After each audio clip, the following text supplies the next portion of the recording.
I know that some in our audience know the finer points of hockey. The Chris Johnston Show. We are your friends. The biggest stories, bringing you inside the game. What did you hear? The Chris Johnston Show. Powered by Sports Interaction, Canada's sportsbook. What is going on? Here's Chris with your host, Julian McKenzie. Part of the game. Siege, a week from today, you and I will both be, I guess around this time, by the time the podcast drops, we will be probably looking to get into the Bell Center for the NHL entry draft in Montreal. And of course, after that, free agency will start. We are firmly in off-season mode, but in a very crucial part of the off-season. I always like to do the little mental health checks. Also like to, just check in on you. How are you feeling? How's the phone blowing up? Take us through the life of Chris Johnston during this crucial time in the off-season. I'm dragging my butt a little bit. Still just like the hangover maybe from the Cup final, not literal, but the travel and all that stuff. But I'm excited. It's a fun time of year. It's really compressed. As of Friday, players can start being bought out. We're going to be talking about the deadline for qualifying offers to restricted free agents, and some guys probably won't get those. So that'll add to the UFA pool. Of course, next Thursday, Friday, the 7th and 8th, we've got the draft in Montreal. I would expect plenty of trade activity around that time, because that tends to be what happens. And then on top of that, not too far in the distant future, less than 2 weeks from today, we're looking at the opening of free agency. So this is really the period of time, this and the trade deadline, where most of the action happens in the league in terms of turning rosters over, making fundamental changes. I mean, if we're being honest, there's not a lot of trades in between August and February or March, depending on when the deadline is. And then, of course, you can't trade basically from March until now. So this is where the action happens. This is where the front offices, all the work they put in shows through, and ultimately where the GMs make their money, and where there's going to be some mistakes made too. But the fun is weeding through all that and trying to figure out what's a good move, what's a bad move, and which teams improve. This is basically an elaborate way of saying, please don't be insulted if I have to go off camera to break a trade. Well, I'd love that, but we'll see. We had the Kevin Fiala deal already now. I mean, there's definitely going to be more action to come. I still see fundamentally the problem, with the cap only going up $1 million, is just a lot of teams don't have cap space. Like a lot of the really good teams, when we get into maybe some of the free agent talk, you're going to see a common theme there. It's like Colorado has all these free agents. They just want a cup. Obviously, they love those players, but they won't be able to keep them all. And then the flip of that is, Colorado won't be in the mix to make a big trade probably because they don't have the cap space. And so, that's where things can get challenging. But there's obviously going to be deals and movement, and we don't even know who's going to be the top pick in the draft. I mean, there's a lot of. It's going to be a fun time. I mean, if you're a hockey fan who likes the business side of the sport and the transaction side of the sport, I mean, this is what you live for. Don't turn your Twitter off for too long. No, yeah, exactly. And this podcast, I think, will tap into that too. You mentioned the top of the draft order. We'll get into some odds for that in our little sports interaction segment. We'll go through a pretty big list that you put together for North Star Bets of the best available free agents. You have 30 on that list. I feel as if, like, for everybody, maybe it's best we do like the 10 best to maybe go through some honorable mentions. We have to also update everyone on Hockey Canada and everything going on there with all of the corporate pressure that's been going on the last few days. We'll talk more about the Kevin Fiala trade. But one thing that also just comes to mind too, with Friday coming up and the buyout period starting, I think so. I forget who asked this on Discord, but I know some people have been starting to wonder, like, hey, so who's like a top buyout candidate? I'm just curious from your perspective, how do you see that period going about for different teams this year? To be honest, I haven't spent a ton of focus reporting on that or thinking about that even. But there's going to likely be some buyouts. I mean, there's occasionally some cases, and this is where I wish I had done some homework, where even a buyout, it just makes sense. With sometimes teams get a credit for a buyout. But let me do some work on that, because I don't think, it's not like Fridays. I know this pod drops Thursday. It's not like on Friday there's going to be 10 buyouts. I mean, the buyout period runs through July 12th. So, it usually happens over a period of time, and I'll have more. I don't want to just start throwing names at the wall when I, haven't done the work on that just yet. Hey, look, it's better we do that as opposed to just speculating wildly and coming across as not credible. I'd rather that than that. And I wasn't to put you on the spot, by the way. No, it's a fair question. Look, it literally, my focus so much. I did a fair amount of reporting on that top 30 UFAs piece.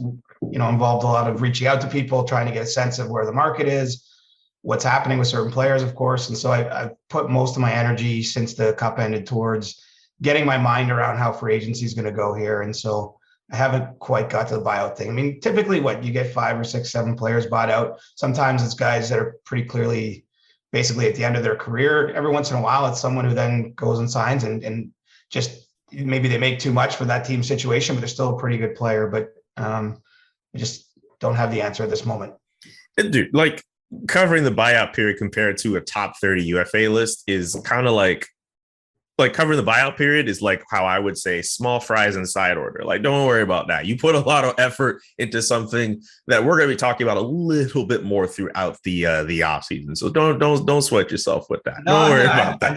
I like to show my work. I like to be honest. I like to tell you when I know something, and I'm not afraid to tell you if I don't know the answer to something too. And my one takeaway from the bigger list, and obviously it's not really practical for us to go through 30 names and 30 situations in the podcast form, but it's actually a decently deep free agent pool, I would say. I mean, I think on my list I had Josh Manson at number 20. That's a guy who just was in the top 4 of a cup-winning team. I know he's not an offensive. He brings a sort of skill set. He brings sort of the Ben Sherratt kind of toolbox, a physical player. Not going to put up big offensive numbers. So maybe not a glitzy or glamoury name, but I mean, it's still pretty proven commodity. I had Marc-Andre Fleury somewhere in the 20s on the list. And so again, the name value with Marc-Andre Fleury speaks for itself. We're talking about a future Hall of Famer. And I think, if he goes to a new team, meaning if he doesn't stay in Minnesota, which is still a possibility, that'll be a big signing in that market. He's just because of what a big name and personality he is. So, I actually think we have a reasonably deep free agent pool. We'll see. Some of the guys at the top, with the guys we will talk about, may or may not still sign, so they might not actually hit the open market. But I think that it's going to be, for my money, pretty good free agent season. It's hard to predict the trades around the draft. There's always so much noise heading in, and I feel like often we oversell it. Sort of like we'll have all these names in the rumor mill, and then you get there, and then the one trade that happens on draft night maybe doesn't live up to a lot of the rumors ahead of time, but. I think it's going to be pretty fun week and a half here. Oh, I definitely think so. Before we get to the top free agent list, let's have a discussion about some of the top draft picks expected to be taken in the upcoming draft next week. And we can do that in our You Can Bet That show segment, I should say. We don't have David Bastel, but CJ and I are going to be able to do that ourselves. And we can make it more of a conversation about who could be taken between Shane Wright and Uri Slavkovsky, while also mentioning some of the odds available from Sports Interaction. As always, this is 19 plus. If you're playing with Sports Interaction, play responsibly. And there is a link to responsible gaming strategies in the description of the show. Welcome to You Can Bet That with David Bastel. But as you can tell, David Bastel is not here. So it's just CJ and I doing that. sportsinteraction.com/SDPN for all your gaming needs. According to Sports Interaction, they have Shane Wright with the best odds at minus 263. Uri Slavkovsky, who some people think he should be the number 1 overall pick, at plus 219, while Logan Cooley at plus 2,504. Basically everyone else after that sort of locked in their positions. But there is a growing discussion about who the Montreal Canadiens should take first or second overall. What do you even think of the discussion, just off of whatever you might know about the prospects or just what you've seen of the discussion? Well, here's what I know. Bob McKenzie, who made a career out of this, put out his final list at TSN, and Uri Slavkovsky was at the top. And so the fact that, he's not the betting favorite here. I mean, you could have lost a lot of money over the years betting against Bob McKenzie's list. And so I think that's intriguing. I don't have any specific insight into where the Canadiens are at with their process in terms of identifying which player to take. But, if we step back and look at this draft class, Julian, one thing I've heard consistently from executives or scouts that work for numerous teams is there's really not a lot of sure things in this draft. There actually probably isn't any, which makes that first pick both a blessing and curse. It's always the best because ultimately you get to go to the podium first and everybody's available and you can choose who you think is going to be the player that has the best impact on your organization. But, when it's not a clear-cut answer, I think it can be tough. And so, Shane Wright had a very unique set of circumstances. I mean, look, anyone in this draft class was basically had their big developmental years impacted by COVID to some degree or another. If you're playing in Canadian junior leagues, you lost basically an entire season. I know in Europe, some of the leagues continued on in various forms, but I think that adds a wrench here in addition to everything. And so it's hard to maybe predict, harder to project where these prospects are going to go. But, Shane Wright plays center, premium position. The Canadians seems like forever had a need there or that was part of what motivated the Kotkaniemi pick, back when they chose him at number 3 years ago. Slafkovsky is a winger. So, I don't know if they'll draft for positional need or if they'll be listening to Bob McKenzie scouts. But as I say, Bob doesn't just sit around in his vast office in cottage country and throw names at the wall. That's done based on work, and he's put more work in it than I have. And so I respect his list and makes me think that we're going to see Slafkovsky go first overall. And it's not just Bob McKenzie who is saying that Juraj Slafkovsky can go first overall. My colleague, Corey Proman at The Athletic, for a little while now, has had Juraj Slafkovsky atop his mock draft board. He even just put out one, yesterday or today, it's like a full 7-round one. And he still maintains Juraj Slafkovsky with the talent that he has on the wing and what he's done at the Olympics at his age should be the number 1 overall pick. It's funny you say there aren't a lot of sure things in this coming draft. My limited knowledge of looking at the prospect pool in this year's draft kind of led me to believe that the most sure thing for anyone might be Shane Wright with what he's been able to do in junior, even if his statistics aren't necessarily going to wow everyone, or the way that he plays isn't going to wow everyone compared to what Connor Bedard has looked like at the junior level and what he could look like next year in time for him to be drafted. But yeah, I don't know. I think if I would be surprised just personally, just off of what I've seen with the Canadians, what they look like, I'd be a bit surprised if they went off the board and they took Slafkovsky, even if he might fit for, but is it off for the Knicks' board? Is it off the board if 2 of the top lists have him at number 1? That is true. That is true. The counterpoint here is I think Shane Wright is going to have a great NHL career. That's not really what we're debating, but he doesn't have like one skill that really pops, right? There's not like one thing you can point to and say, this is what he does. And so I think that there's some concern that his ceiling isn't as high as, Slafkovsky, who clearly can score goals. I mean, you've seen him do it against men at both the Olympics and the World Championships. But let's get ahead of what I'm sure everyone's screaming at their, whatever they're listening to this on. And yeah, he's not facing the NHL caliber talent in all those games, but he is facing adult men who play professional hockey around the world and have, got to a spot where they're representing their countries. Like he's playing above his level in that sense, because he was 17 years old, I believe, in Beijing at the Olympic Games. And so the fact that he could find his way through those games and make an impact gives you some confidence, I think, as he gets older and bigger and stronger and more experienced, that he'll be an elite, or at least have the potential to be an elite goal scorer in the NHL. This is really interesting now because, yes, the Canadians have needed depth at center for so long, but you know what else they've needed for a long time? Someone who could score goals. That's why people got so excited about a player like Cole Caulfield being inserted into their lineup. So a guy like Slafkovsky, if he's able to fill the net as well, especially playing atop that line, no wonder people are so excited about that pick. And look at the division they're in. There's superstars everywhere, right? I mean, and so, it's a tough choice. So like I can't sit here, and I don't think you can, Julian, and say we know 100% that they should do X or Y or whatever. But it'll be if all the boards, meaning all the scouts that Pronman and McKenzie are talking to, are saying Slafkovsky and they go right and it doesn't work. My goodness, there's lots of opportunity there to be second guessed long term.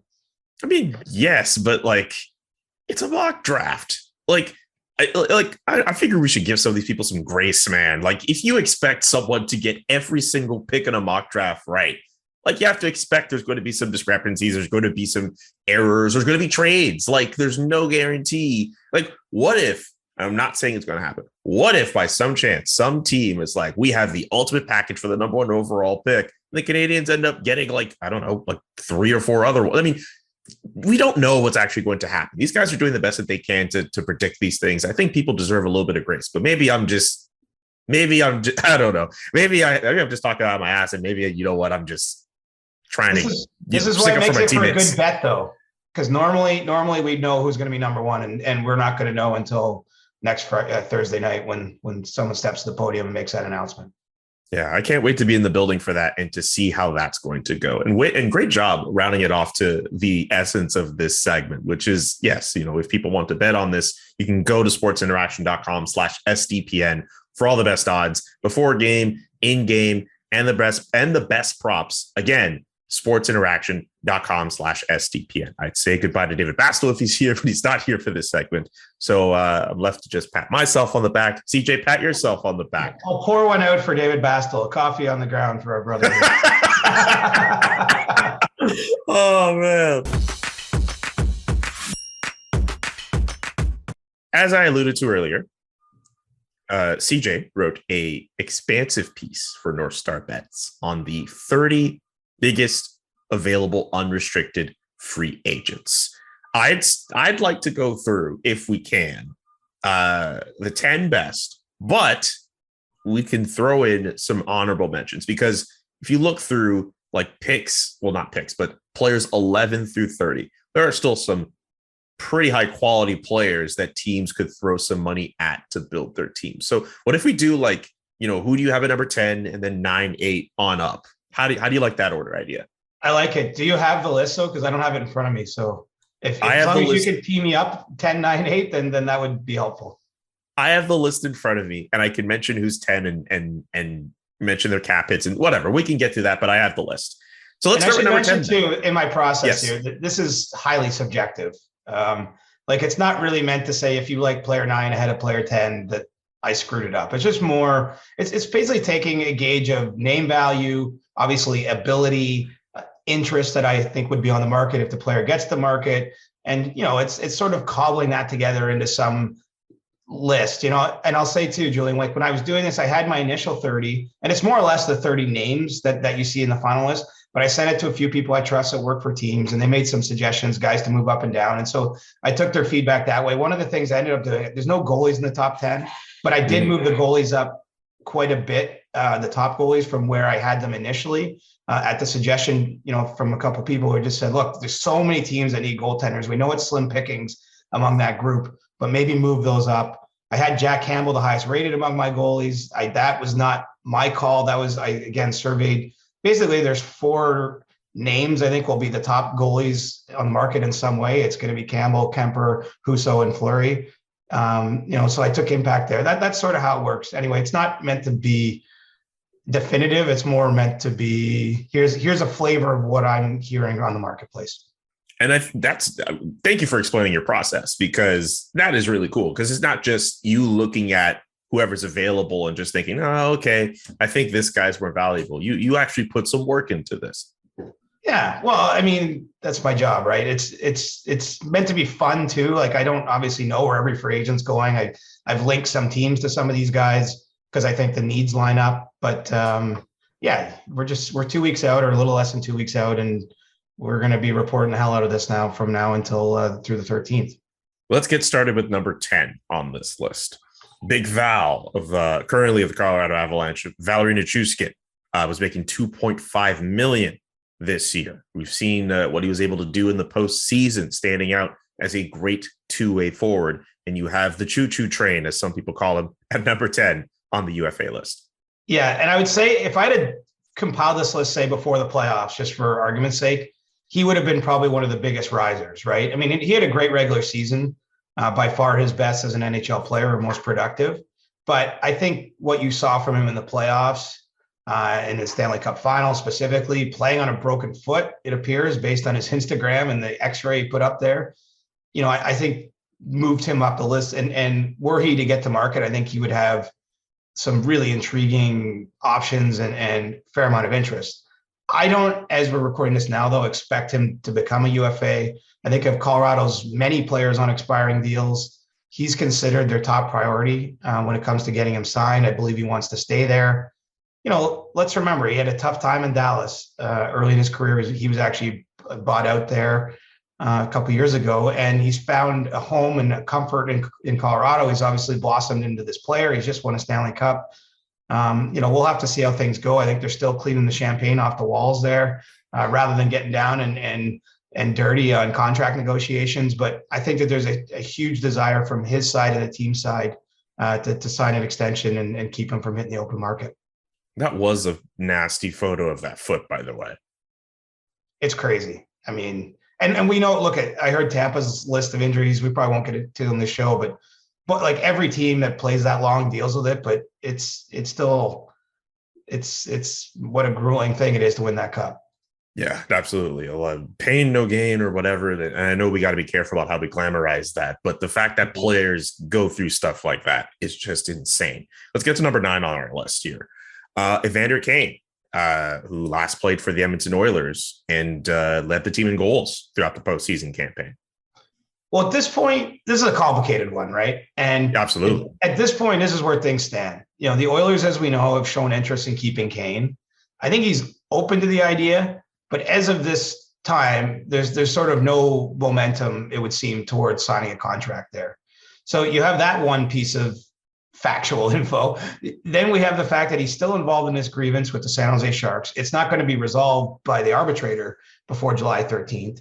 And so if those sides don't reach some kind of settlement between themselves before free agency, then we're going to go into free agency with the possibility that the arbitrator's award could potentially put him back to San Jose. Potentially. I'm not saying that will be what happens. And then on top of that, he just had a pretty productive regular season, very productive playoffs in terms of goal scoring, and he might hit the open market. And so it's a long way of saying I really don't know how this one's going to play out, or I don't even have a strong feeling.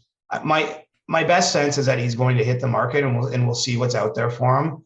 Could sign a deal, and then if they go through it, the full arbitration, there's a chance he gets back to San Jose. But I mean, I think logically, if we look at this, if he signs somewhere else where he's happy to sign, I think there's a lot of incentive to reach some kind of settlement with the Sharks. Because I don't think it benefits anyone if he were to be put back to that organization, especially if he's moved on to something, somewhere else he wants to play, gets a contract he's happy with. The rest is basically business between him and the Sharks about the money and the cap hit and all that. And I think they can work it out then. But, it's going to be I think he's one of the more interesting free agents because, obviously there's a lot of stuff in his past. But, he did have a great season in Edmonton. And even the Oilers want to keep him. I think that says a lot about the year he had, is that Edmonton's, the team that still would most like to sign him if they could. By the way, I don't know if there was a weird sound thing that kind of picked up. I was just trying to double check if Evander Kane still led the entirety of the playoffs in scoring, and that's why I didn't preface it as that. He ended the postseason tied for the league leading goals with Nathan McKinnon at 13. And I think whatever page I found that from, there was some video they might have played. So that's why I think CJ looked a little thrown off at one point.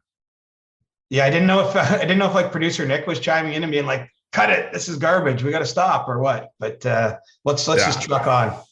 Let's do it. Let's go to number 8 here. A player who it's been kind of known for a little while that they were going to test the market, and I know Pierre LeBrun wrote about that in his latest.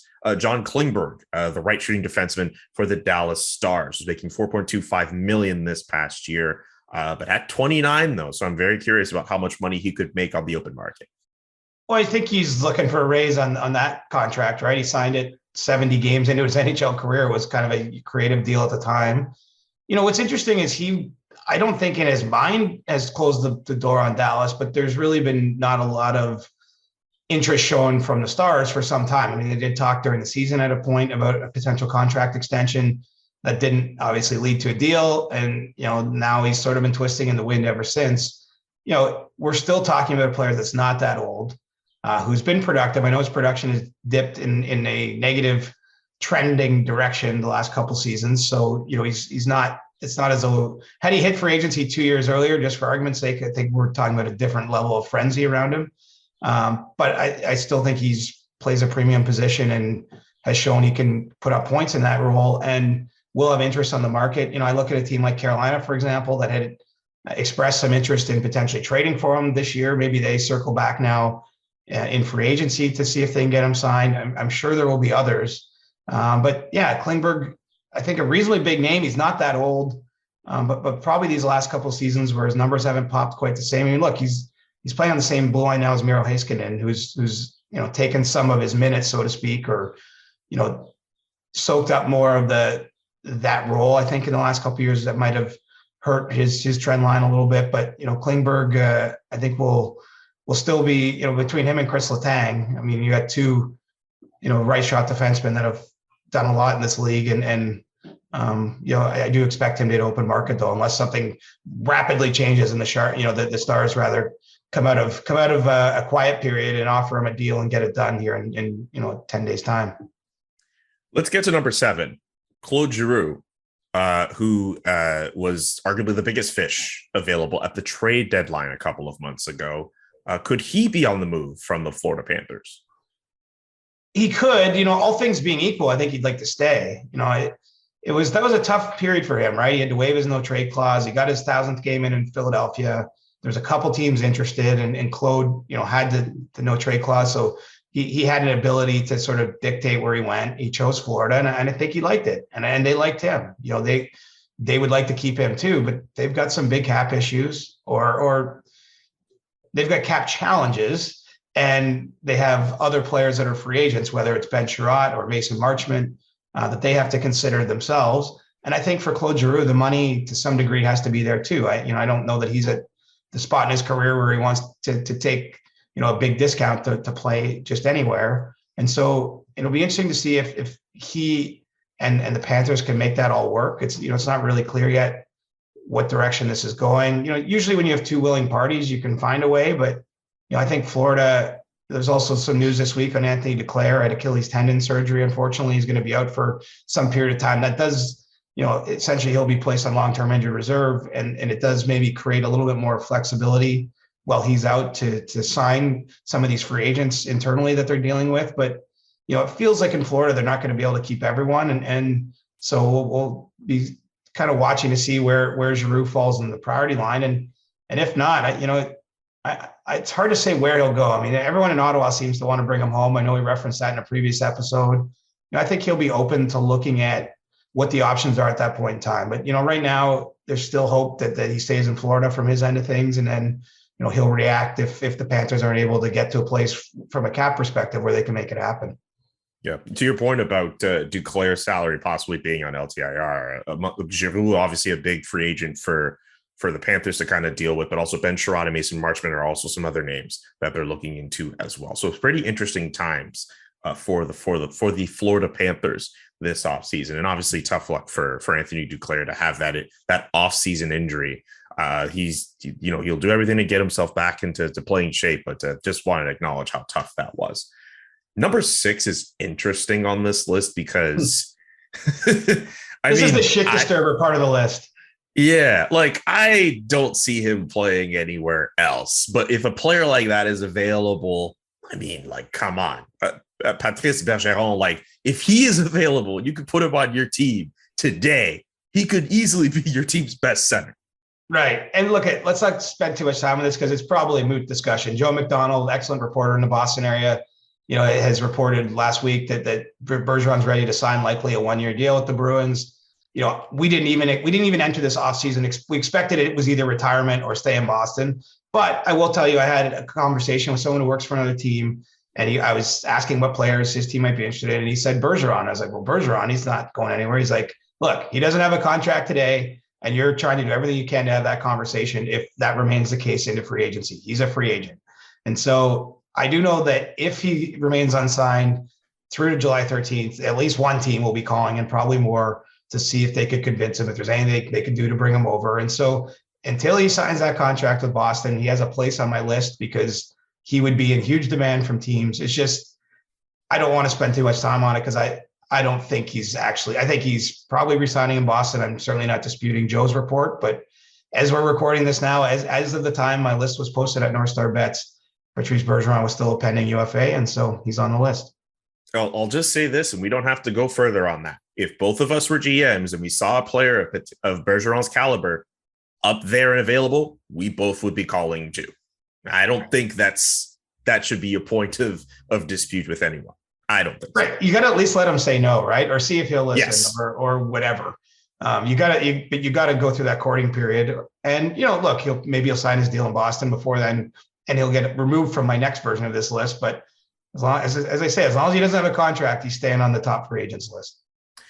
The next two players on this list, not to tease too much, but very interesting times ahead for that franchise and for those players. Let's get to number 5 first with Chris Letang of the Pittsburgh Penguins, or Chris Letang, depending on which part of the country you're from. Yeah, Chris Letang. I don't want to weigh in on the French yet, just before we do our stick taps. But hey, I hope you've been practicing, brother. Oh man, this is gonna be bad. But Chris Letang, I think all things being equal, still wants to remain in Pittsburgh, I think. But it's pretty telling that we're getting this close to this time, and I really view Letang and Evgeny Malkin, who's going to be next on the list, as 2/3 of the cornerstone of that Penguins team going back to 2006. Like they've been there a long time. And, again, almost the sort of players you feel like the organization would normally bend over to just keep signing until they didn't want to play, even if, it wasn't maybe the best hockey decision at times. It's just to respect what they mean to the team. But we got new ownership in Pittsburgh, right? The Fenway Sports Group. I believe when they got involved with the Red Sox, Mookie Betts got moved on from the Red Sox. I think that if you look at some of the way they've run their other sports teams in other leagues, the sentimentality hasn't been part of the decision-making.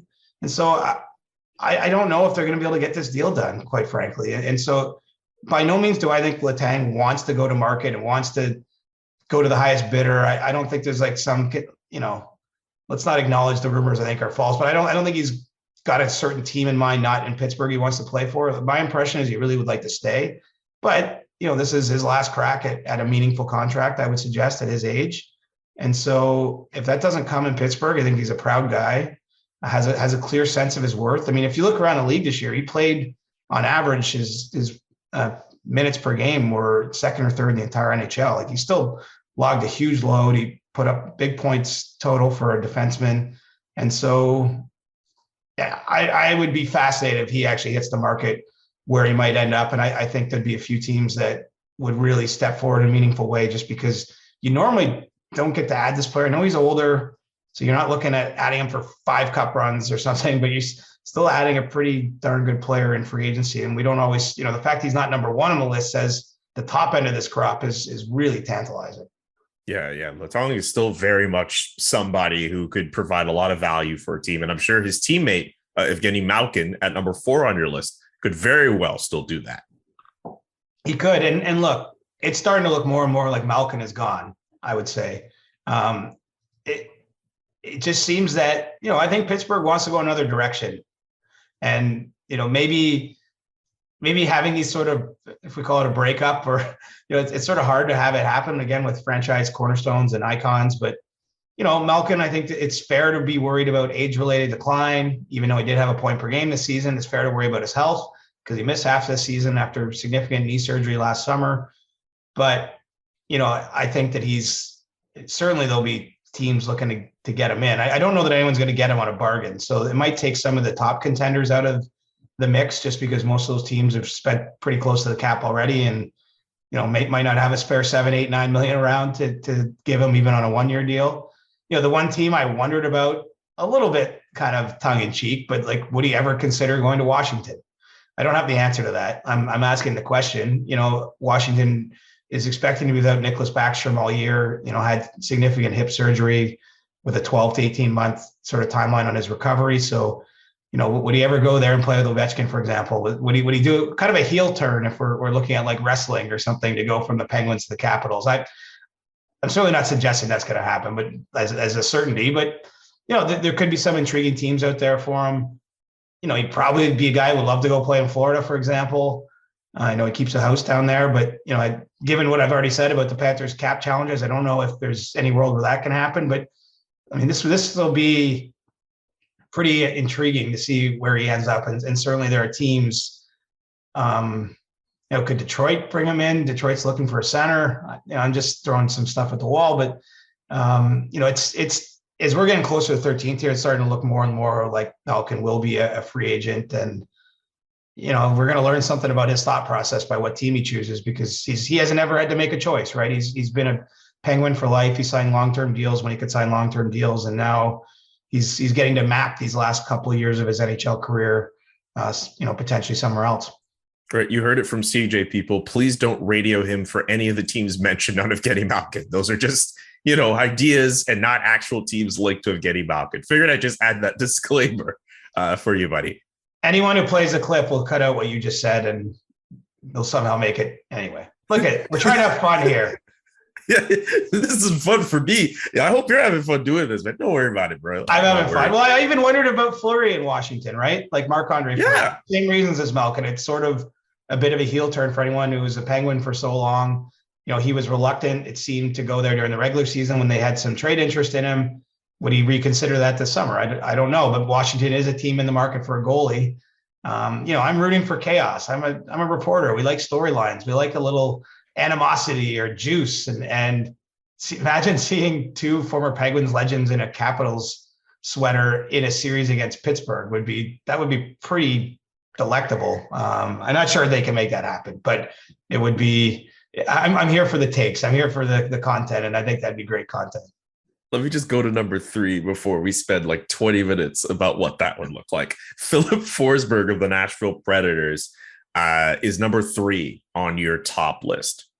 I still think he's staying in Nashville. It just makes too much sense to me. Like I'm trying to, but sometimes look, when you get in a negotiation and things get stressful and it gets towards the end, and we're getting towards the end, emotion can play into it, or things can fall apart. But from someone who's not emotionally involved or invested in how this, turns out, I just look at a team that needs Forsberg, and I look at a place that Forsberg loves to play, a city he's played his entire career in. I know he's drafted by Washington, but he's been a Predator for the entire time. He's been playing NHL games, and, they've had discussions and are having ongoing discussions on an 8-year contract. So, this is a dynamic that's going to be playing in the Johnny Gaudreau situation too. But, Nashville, for all intents and purposes, can offer more money than anyone likely, because they can offer 8 years instead of 7. And so, yeah, he might not get quite the AAV he would somewhere else, but if in terms of dollars in his pocket, Tennessee's a tax-friendly state compared to some others, and, they can offer an 8th season guaranteed. And so between those factors and the fact I think it's been a pretty happy union, I expect it to get done, but I'm surprised, I'll say, that it got this far and isn't done. And, if he hits the open market, we could have a debate probably about our top 3. I mean, someone might place him even higher than 3rd on the list, because, he's coming off a 42-goal season. He didn't even play the entire games. He's been a consistent goal scorer in the league. Scoring is about the hardest thing you can do in the NHL. And, he's done it so well. And so, I expect this to get done, but man, like if we're recording even a week from now and it's not done, you just start to wonder if at the last minute, if they're going to be able to pull it all together and get him signed to a deal. Oh yeah. And if a player like Philip Forsberg and his caliber are available on the market, I know we have to be worried about throwing money out there in the free agent period, but this is a guy who almost hit 50 this year. Like I'm very intrigued about Philip Forsberg, who's been one of the better scorers of the last how many years? Well, and he's probably giving you 30 in an off year still. You know what I mean? Like even if everything doesn't go his way, shooting luck isn't there, what have you, like I think you pencil him in for 30 plus. And yeah, guys score 30 around the league, but not very many of them become free agents that you can just sign without giving up any other assets but your cap space. Number 2 on the CJ's big board. We haven't come up with a consistent name for the top 10 UFA list. We'll probably have it up in the title though. Not some contract. What big board? Do you like top CJ? I thought CJ's UFA list, top CJ's 10 top list. 30. I guess if you only say top 30, you don't know top 30 what. Yeah, because that could be like songs, but you're not a big music guy anyway. Yeah, maybe big board. I don't know. Does that sound weird? CJ's big board. I like CJ's big board. maybe my next tweet promoting this article, I'll call it CJ's Big Board. Yeah, I like that. Nick, producer Nick, we can't see you, buddy, but give us a thumbs up or something, or in the chat of the Zoom or something, just to let us know you approve. But in the meantime, number 2 on CJ's Big Board is Nazem Kadri, who just won a Stanley Cup with the Colorado Avalanche. Nick approves, by the way. Perfect. Yeah, Nazem Kadri. So there's a will from his side to sign back in Colorado. The question I have is there a way to get it done? Like, is there a reasonable way if the Avalanche are signing Nichushkin? Remember, they have big business to be doing with Nathan MacKinnon this summer where they, will look to extend him a year out. Can they also do that and sign Kadri to the kind of deal, that makes him whole? Because I think that there's life-changing money out there for Nazem Kadri on the open market if he doesn't re-sign with Colorado. And so the first order of business will be for his agent and the Avalanche to try to strike a deal. I really do believe he'd like to stay, really would like to stay. Like, I think it's quite sincere, his interest. It's been a great fit for him and his family. If you look at a blue line that has Cale Makar and Nathan MacKinnon, like, who wouldn't want to be part of that? There'll be challenges. Obviously, the Avalanche are already facing a bit of a cap squeeze. I'm sure this will be a common refrain as we discuss them each offseason to come. But every time you have those kind of foundational pieces, you got a chance to win a Stanley Cup. And, Nazem Kadri lives for the competitive moments, lives for what we've just seen. And so we'll see if it gets done in Colorado. If not, I think you're looking at probably 8 teams. The teams that need center help will be all over him. I think he'll be the top option. Other guys that are out there at that position, are like Ryan Strome, Andrew Kopp, you might sign as a centerman, Vincent Trocheck, obviously Malkin is a centerman, but I think Kadri is the top option at that position. Detroit is a team that's prioritized getting a center. I think that they look at their group and they've been a one-line team essentially. And behind Dylan Larkin, they haven't had, enough depth at that position. I only bring up Detroit specifically because Nazem's from London, Ontario, not too far away, short drive. I wonder if they could put an offer in front of him if he becomes a free agent that he would take. But even if it's not them, I think that there's a number of other teams around the league. Seattle wants to spend big this offseason. I think we're going to see them involved in a lot of the bigger name free agents. You name the list. I think it will be a long list of teams that want to sign them. But, first order of business is getting through the Stanley Cup parade, which happens to be on Thursday. And then, trying to get down to business with Joe Sakic to see if there's a deal that makes sense for Kadri. Maybe they offer him 8 years and a lower cap hit to make that work. And he takes it because, look, this is a guy that's going to be 32 on opening night next year. But I believe he will get a 7-year deal from another team, which is a maximum length deal should he become a free agent. So, maybe there's ways to work and give a little lower cap hit to make it work for the Avs and sign basically until age 39 or 40. But if that doesn't work, well, he's gonna basically sign a life-changing contract in another city. You mentioned the Seattle Kraken. They are linked to the number 1 player on your list, or at least there has been speculation that maybe they will throw an offer to this player's way. And that is Johnny Gaudreau, who recently played for the Calgary Flames. Seattle, a big player this offseason? That's rather interesting. Well, their first season didn't go great. It went more like what expansion teams have had in the past. So I don't think it's like a gigantic failure. I just, it's tough to build a team from scratch when you're not getting access to the best players in the league. This is one way to get access to some of the best players in the league. You have cap space. Most teams, most of their competitors don't have much cap space to be involved in these conversations. And so I think that you're going to see them start to use that advantage. I can tell you Seattle was one of the teams in big on Kevin Fiala, before the trade went through to LA, but they were at least in discussions to make that deal themselves and to sign Fiala to an extension as he did with the Kings. And, so I don't think we should be surprised when we hear the Kraken tied to any sort of elite, player that can produce offense in particular. If there's one area they did make out pretty well, I think is defensively. They came away with some good prospects, but it's hard to have high-end game-breaking talent, excuse me. And so, I think if Gaudreau gets to market, they'll be one of the teams in there aggressively trying to sign him. I'm still not convinced Johnny Gaudreau hits market. I'm not. And I got to say, we can't discount the fact that the Flames can give 8 years. And so if they give him 8 years at $10.5 million, 11 million. I mean, that's 88 million bucks. You do the math on like what a 7-year deal would have to be. A team would have to be offering him 7 years at 12 and a half to get to $88 million. So I just think that there's a number that Calgary can put in front of him. I don't think they've got there yet. I should be clear. I don't think that offer's on the table. But I still, just because he's not signed, I think it would be unwise to say, well, he doesn't want to stay in Calgary or anything like that. I think we have to remember it's a negotiation. I think he's really comfortable there. I think it's been good for his family situation. And, there's some appeal to being potentially like an all-time player for a franchise. And so I put a cautionary note out there. I know there's some frustration maybe in this situation. Like Calgary in a perfect world would love an answer and would love to have this either known that he's signing or he's not, now, so that they could make their sort of plan B, plan C, plan D go into action.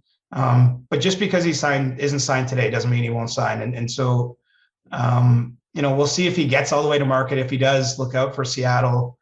I know a lot of people think Johnny wants to be back on the East Coast, closer to where he grew up, but I'm not so convinced that that's the biggest priority here.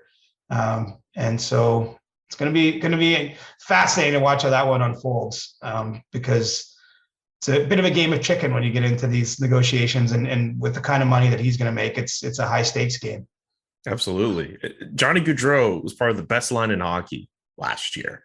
Him leaving that, like that, I think if I'm Calgary, even if you do have a lot more money to play with, I'd be devastated, because I think that line with him and Elias Lindholm and Matthew Tkachuk, that's a huge key to them being successful. If I'm Calgary, I'm doing everything I can to keep him. But, and they want to keep talks, him, right? Like, of course they do. They want to keep him. And like, they've had an offer in front of him, 8-year deal. Like, I think Calgary understands they can offer more money, total money, than any other team, more or less, with using that 8th year. And so I think that's where the pressure point is kind of in the negotiation. As I say, I don't think this is a case where he's made up his mind he wants to leave or anything like that. But it's also tempting to take a 115-point season to market. Like, you don't know until you do that what you might get out there. And so that's kind of my sense of where things are at right now. But you heard it here. Even though he's number one on our list of the CJ's big board, it's not a slam dunk he becomes a free agent and signs somewhere else. What about some of the honorable mentions who didn't crack the top 10 of the podcast edition of CJ's Big Board? There's some interesting names, guys that were in the Cup final recently that we've been watching. Nick Paul, for example, is a free agent in Tampa. I'd kind of assumed, just because of Tampa's cap situation, he was gone. I don't think that's the case. I think he is in a position where he'd like to work towards finding a deal that works for the Lightning. Maybe they give him a long-term deal and he takes, a pretty small cap hit, relatively speaking, to stay there. I think that option is sort of at least a possibility at this point in time. The goalies will be fascinating to watch how that all goes down. It will be a bit of a carousel. Like, we can tell you teams like Toronto, Edmonton, Washington, Philadelphia, Colorado, depending on what happens with Darcy Kemper, whether they keep him or not, those teams will be looking for help at that position. There's not a lot of obvious names there. And so they'll all be in on the same crew of guys, and we'll see how that kind of unfolds. That's usually kind of an interesting sort of sub-story every day that the free agency starts, because usually those decisions have to be made quickly. And, there's kind of consequences to choosing one team over the other, that the sort of butterfly effect takes shape and into the future. That's sort of off the top of my head, but there's a lot of good names. As I said, like, big picture, Andre Palat will be someone I'm curious to see if Tampa can keep him. I mean, he's spent his whole career in that organization, but he's also scored a ton of big goals. For anyone who's watched Tampa just, get to 3 straight Cup finals and, maybe priced himself out of town there. But it's a pretty good list, I think, of names in today's day and age. And we'll get a few more added between the buyouts and some younger restricted free agents that don't get qualifying offers. Alexander Georgiev, maybe the Rangers may not get a qualifying offer, for example. He could be added to that goalie carousel. So this is a living, breathing list. It's not a final one, because there's going to be some change here in the next week or so. Absolutely. So we'll be updating CJ's big board between here and through to July 13th. And as the free agent period starts, we'll start to see some of those names kind of fly off, whether they stay with their respective teams or if they decide to go for greener pastures elsewhere. So, great job on the UFA piece, by the way. Great job, Siege. Thanks. It was fun to put together. It's a good sort of dive into the offseason mentally to, because you're so focused on the cup and everything going on, and it's like, oh, wow, flip a switch, and now we got to focus on what's coming next. Exactly. A bit of a tone switch for the next segment that I want to get to here. We continue to follow the story surrounding Hockey Canada and the fallout amidst the settlement of a sexual assault lawsuit involving a woman who alleges she was sexually assaulted by 8 members of Hockey Canada's Men's World Junior team in 2018. We've seen in the last few days a number of sponsors suspending or withholding their commitments to Hockey Canada. Just to go through some of the names, Tim Hortons, TELUS, Scotiabank, Canadian Tire, those are some prominent businesses and sponsors in Canada who have suspended commitments. And it's entirely possible that by the time you're listening to this podcast, maybe someone else has suspended commitment as well. These names have been popping up over the last how many days? With the corporate pressure that seems to be coming up here, at least from how I'm reading it, it should be a matter of time before people on Hockey Canada are either asked or just go full on with resigning. I understand that Tom Rennie is on the way out already, but that has to be the next step in all this, right? I don't know that. I can't say that for sure. I think it's possible, but I think what you have when you have this sort of corporate pressure, obviously there's a financial squeeze placed on the organization. I think it's pressure really to maybe reveal more publicly, to do more to satisfy the interest. Because, what I saw in some of those corporate statements was a call for more transparency into what happened here, more maybe of a commitment to how the organization is going to move forward to ensure it doesn't happen again. I think that's, part what the Canadian government pressure was meant to do more than anything. I mean, unfortunately, we can't go back and change what happened, but, I think there needs to be some critical questions that are critical look at how everything was handled and what the fallout is. And so, maybe it results in people resigning or losing their jobs. I can't say that for sure, but I do think when the money talks, right? And so when there's a financial pressure placed on an organization under something like this, I mean, it creates an even bigger crisis internally for that organization, and they have to figure out how to move forward. And so, I don't know what they're going to do, but it's pretty clear, as we've kind of, I think, when we've talked about this topic, Julian, what's been consistent, or what we've been consistent on, is this isn't just going away, right? And now it's abundantly clear that some actions need to be taken. And so whether it's a combination of internal changes with personnel or structural changes to how they handle things, and then maybe further punishment to the John Does in this case. I mean, so far those players have all had their identities kept private, but maybe there's more of a pressure for punishment to be levied there. And so obviously we'll keep following the story. It's an evolving one. It's a big story. Remember, there's a World Junior Championship meant to be held in Edmonton in August, and what becomes of that?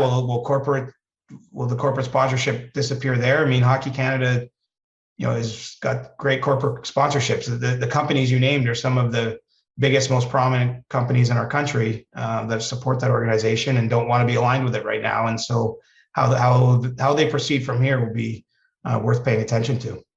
I don't know. I totally understand if you don't have an answer to this, but I wonder if it gets to a point where with the World Juniors or anything involving Hockey Canada on the men's side, if it gets to a point where, say, like a TSN or anyone else who has broadcasting rights to it, if they question their commitments to it, that might be a much more difficult thing to question here. But it just seems, with the domino effect we've seen over the last few days with regards to the government saying something, corporate sponsorships being questioned, what about the viewership for this tournament? That's another question I have. It's a fair one. I don't know what the agreements say. I don't know how those things are structured, if there's even ability to do that. But I guess, are you asking, do people still want to watch the tournament? Oh, no, not necessarily. I mean, I think there will be some people who might still watch. I think there might be people who might be turned off. What I'm asking is if I guess essentially TSN here, and I understand you work for the network, so I'm not asking you to put you in trouble, but I'm wondering myself aloud if, because of the sponsorships falling and all the negative attention around it, if it would cause a network like TSN to say, we have to think about how we're going to air this or even air this at all. Maybe they still air it, but the way that they cover the tournament, obviously they have to consider some of the extra things not the extra things, but this case that has been, unfolding before our very eyes. I'm just curious how that would affect a network like TSN ahead of this tournament for their coverage. Well, it depends how you connect it to, right? Like the team that's going to play this summer really has nothing to do with, what happened there years ago. I recognize the organization. It's a government sports organization meant to oversee the sport in the country, right? Like this isn't a private organization. This isn't, but so who are you penalizing, I suppose, should be questioned. And I honestly have no internal knowledge of what, TSN may or may not be thinking. But I think anyone who has a relationship with Hockey Canada clearly is asking those questions internally. I mean, we've now seen 4 sponsors, I believe it is, make some change to their support sponsorship agreements. And that number could change. That's what I mean. But I wouldn't be surprised if it ends up being more. I mean, usually there is a trickle down effect to this stuff. I mean, Phil Mickelson, if you follow golf, when his comments about the Saudi golf tour came out, I mean, he lost. It was just like a wave of day after day after day. All of the corporate sponsors didn't want to be associated with him for a time being. I mean, that tends to be how these things go. And I'm sure those discussions are happening. And, you just hope. I guess where I struggle a little bit, I just don't know what is a just outcome here. I don't have a clear idea like what's going to satisfy, what's going to make this better at this point. Again, acknowledging that nothing can change so far about what has happened in the past. What's the outcome here that's going to make everyone happy? And I don't have the answer for what that looks like. Is it a mass firing? Does that change anything? Like what should be done? I don't have that. That's the hard part. That's where I sort of struggle here. But clearly there's more to come. Like I'm not saying, hey, well, they've done their part. They apologized in front of Parliament. It's going to go deeper than that. I have the same question too, maybe formulated a little differently, not necessarily in terms of what is a sufficient punishment, but how far can this go? Because I'm still surprised at how it has devolved to this point, and I am not sure at all how big of a punishment could be brought down on Hockey Canada and on those John Does following the independent investigation. Like I have questions about how that will unfold. And I should clarify this with TSN. I'm not saying that they shouldn't air any future World Junior tournaments or anything like that. My question is, how is TSN viewing their coverage of these Hockey Canada tournament or these tournaments involving Hockey Canada, considering how sponsors have reacted? And you're right. Like, there's nothing that can be done to change what happened that year, but clearly with sponsors pulling out, that is affecting how Hockey Canada can go about their business for players and tournaments to come. And I've heard people get concerned and say, well, obviously this doesn't just affect the men, this could affect the women too. But I think some sponsors have gone out of their way to say, you know what, we're going to at least allot some funds the women's way as well. Like there's a lot of questions that need to be considered. It's okay that we don't have the answers for that right now. I just think the fact that we're discussing this is important, but also the fact that there are plenty of questions that we don't know the answer to. I think that's important too. I just have no idea how bad this could really get. And it's something as this continues to go, the more I feel as if something big could happen, but I have no idea. I have a lot of questions. Look, Hockey Canada is a lot more than send teams to tournaments. I mean, that's what people know them for. But I mean, essentially it runs the sport in the country. Like it oversees the organizations that run the sport across the country. So when you want to pull on a string and imagine how far it can go, I mean, we're talking about the biggest sport from participation and interest in the entire country. The organization that's in charge of that is under significant pressure right now to open its doors and show its work. And so, I mean, it could go pretty far. I mean, it's much deeper than 1-2 week tournament in August, I guess is what I'm getting at. It's because the scope of what Hockey Canada does is much, much larger than just sending teams to events. So the one sponsor I was trying to think of with regards to allotting funds to the women's side of Hockey Canada, Scotiabank. Just want to read this part of the statement from Katie Strange reporting from The Athletic. As part of this pause sponsorship, Scotiabank is canceling marketing and events at the upcoming World Junior Championship in August and redirecting our sponsorship investment plan for the World Juniors to other programs, including the Hockey Canada Assist Fund, which is successfully helping to eliminate financial barriers to hockey for young people, and the Women's World Championship. So there's at least one of those prominent sponsors that is allotting their funds towards the Women's World Championship. And I just wanted that highlighted. But this is a story we're going to continue to follow.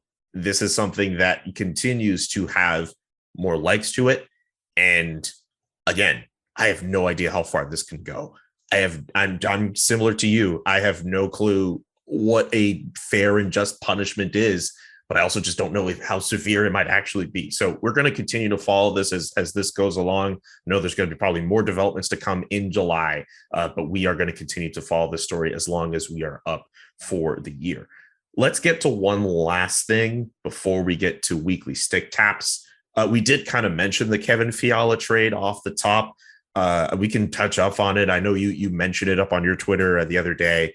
But yeah, Kevin Fiala from the Minnesota Wild getting flipped to the Los Angeles Kings for first rounder and defender Brock Faber. And it looks as if, according to you, CJ, Kevin Fiala could be signing an extension with the Los Angeles Kings. Yeah, the deal, that was part of the trade. Maybe they haven't signed everything off just at the time, but, it's a 7-year deal. I think it's $7.875 million, a little under 8. Anyways, the cap hit on that deal.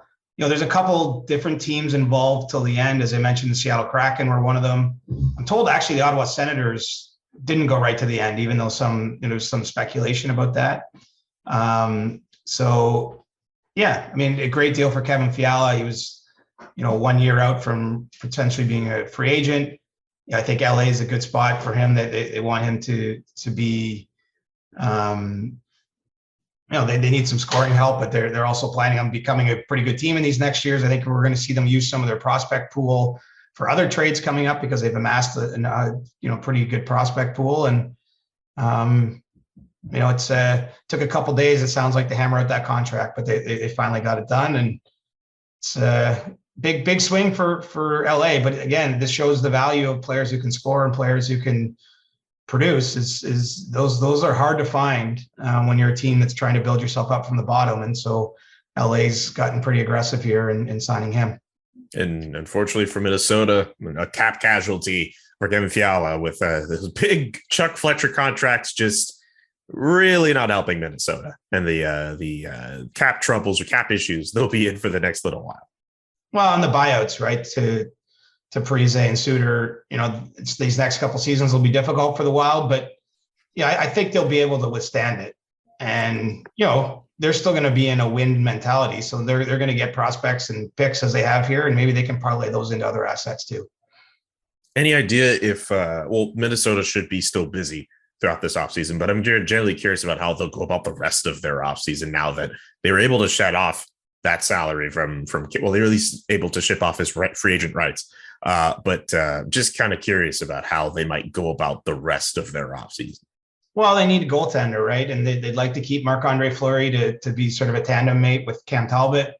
Unclear yet if that'll happen, but they remain hopeful there. So, but if Fleury ends up hitting the market, then let's add them to that list of teams I mentioned earlier that'll be in the goalie sweepstakes. And then they're just going to have to be sensible, right? They're not going to be a player for any of the big name forwards or anything like that just because of the cap squeeze. But I think with Kaprizov and some of the guys, Eriksson Ek there, pretty strong blue line. I don't think they're going to have a massive fall off by any stretch. But it's going to be, they're weathering a storm here with their cap challenges the next couple seasons. Now, our next partner is a pretty cool product. Let's talk about Athletic Greens. If you're looking to get better gut health, more energy, or a stronger immune system in a really easy, natural way, you've got to check out Athletic Greens. I'm sure you'll all agree that most of us are not huge fans of having to take a bunch of pills or vitamins in the morning, but with Athletic Greens, you can get rid of all those extra vitamin bottles and finally make some room in your cabinet. Athletic Greens is an all-in-one solution that actually tastes good. You'll really enjoy actually getting your daily vitamins in through them. What is this stuff actually? With one delicious scoop of Athletic Greens, you're absorbing 75 high-quality vitamins, minerals, whole food source superfoods, probiotics, and adaptogens to help start your day right.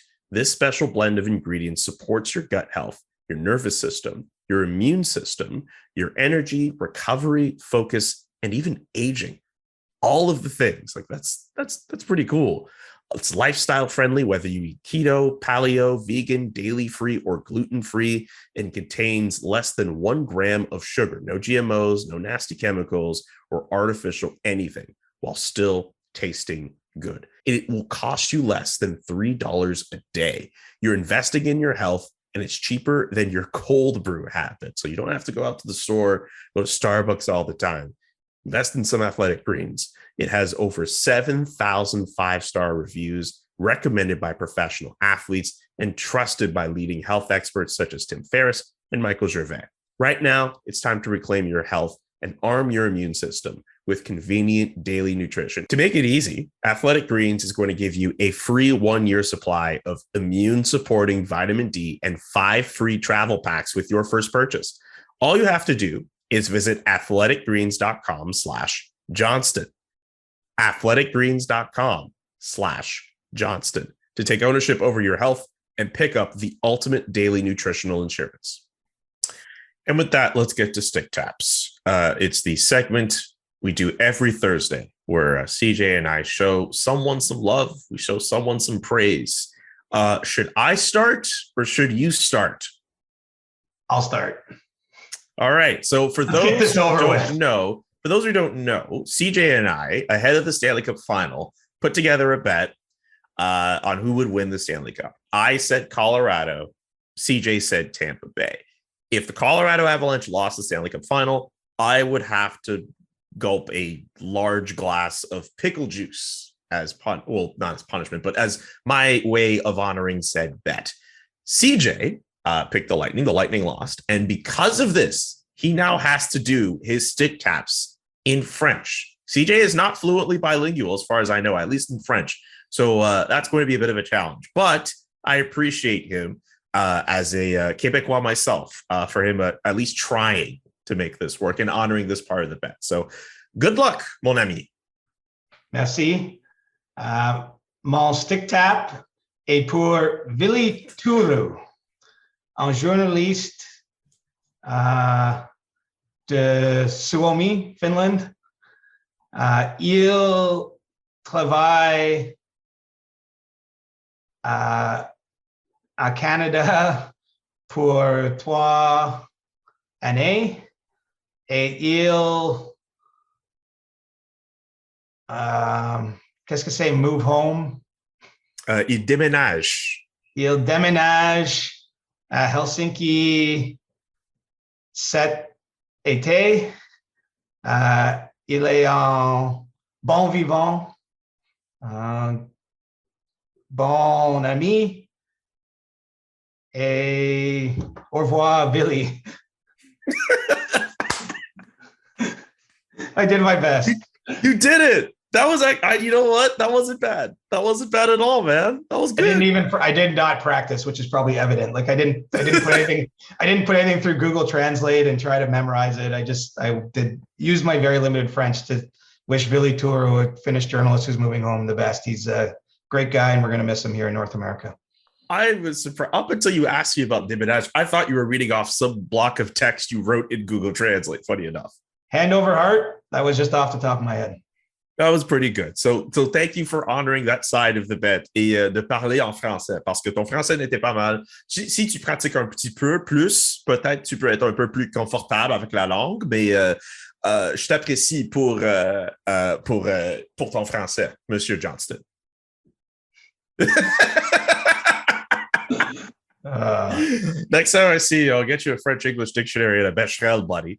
All right, let me give my stick taps. I know I praised him on the earlier edition of this week's show, but Herb Carnegie has a really great story that everyone should know in this country when it comes to hockey. And this week he was inducted into the Hockey Hall of Fame, or at least he was named as one of the incoming members of the Hockey Hall of Fame as a builder. A player who is regarded as the best Black player to have never played in the National Hockey League, played with Jean Beliveau as he was going through the early stages of his career. The racism, obviously, that he endured. Herb Carnegie, there are alleged stories that Conn Smythe, the owner of the Leafs at the time, would have signed him if someone were able to find a way to turn him white. That is probably the most inflammatory of all those stories we've seen.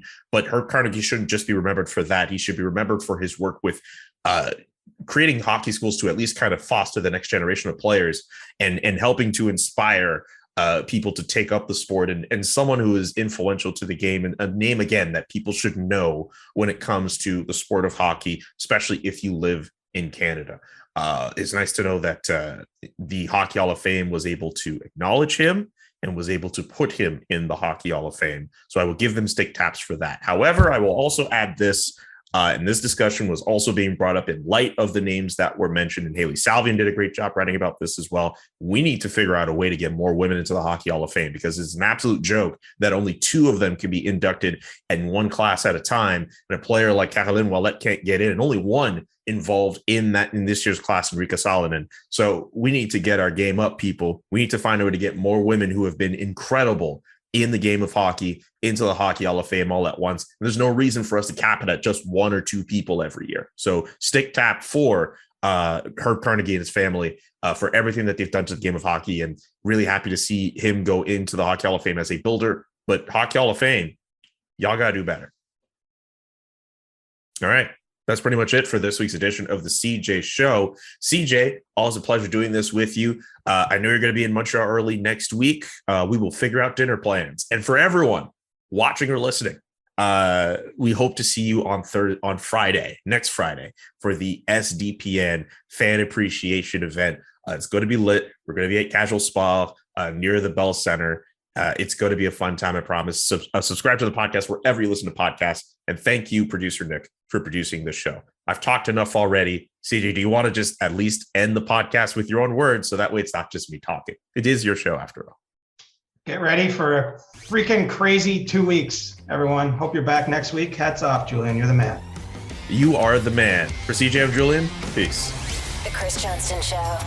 Powered by Sports Interaction, Canada's sportsbook. Inside the game, twice a week. Follow Chris on Twitter @ReporterChris. And follow Julian McKenzie @JK McKenzie. The Chris Johnston Show.